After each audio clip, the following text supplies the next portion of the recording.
en fait, le 3 mai, c'est la journée internationale de la liberté de la presse.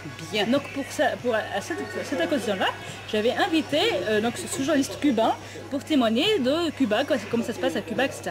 Alors lui, il a travaillé comme journaliste à Cuba et comme il avait fait un article, pas plu aux autorités. Donc on lui a dit, soit c'est la prison, soit c'est l'exil. Comment il s'appelle ce journaliste? Donc Jesus Zúñiga. Bien. Il a choisi l'exil. D'accord. Voilà. Donc maintenant il vit en France. C'est pas mal, oui, de choisir, de pouvoir choisir. Hein. Voilà. Donc je lui ai posé la question, quelle est la situation de la presse à Cuba? Il m'a dit, il n'y a pas de liberté d'expression à Cuba, c'est le contrôle total de l'État sous la formation depuis 50 ans. En 1995, un mouvement de la presse indépendant est né. Voilà. Je lui ai demandé, parce que cette année, c'était les 40 ans du régime de Castro. Je lui ai demandé comment ça se fait que est-ce que ce régime tient, est-ce que les Cubains soutiennent le régime? Comment ça se fait que ce régime dure depuis 40 ans? Donc il m'a répondu, au début, Castro était soutenu par tout le peuple cubain. Il a fait de bonnes choses comme la gratuité de l'éducation et de la santé. Aujourd'hui encore, l'éducation et la santé sont gratuites donc à Cuba. Mais aujourd'hui, les médecins et les professeurs gagnent 25 € par mois. Alors ils quittent l'île et ils vont travailler ailleurs. Donc on trouve beaucoup de médecins cubains en Amérique latine. Cuba s'est exporté la matière grise et la propagande. Vous avez vu la phrase? Voilà. Et donc je lui ai demandé, que pensez-vous de l'embargo imposé à Cuba par les États-Unis?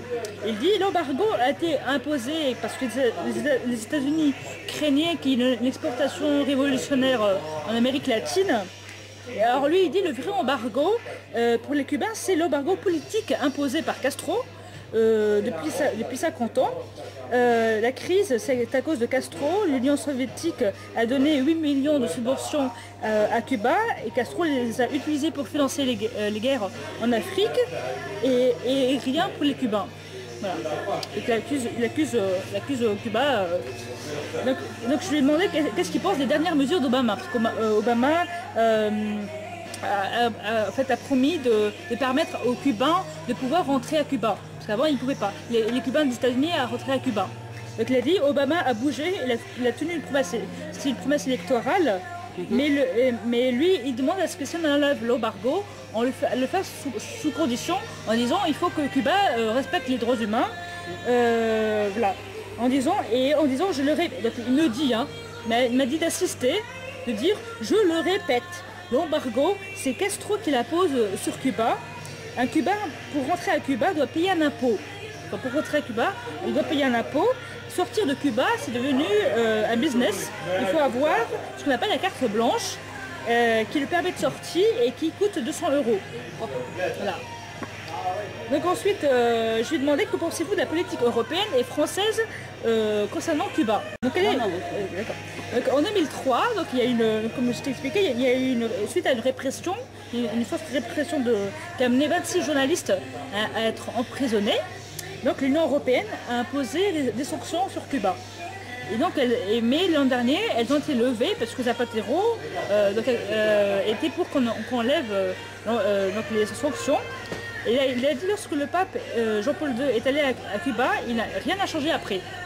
Donc lever l'embargo ne va pas changer les choses.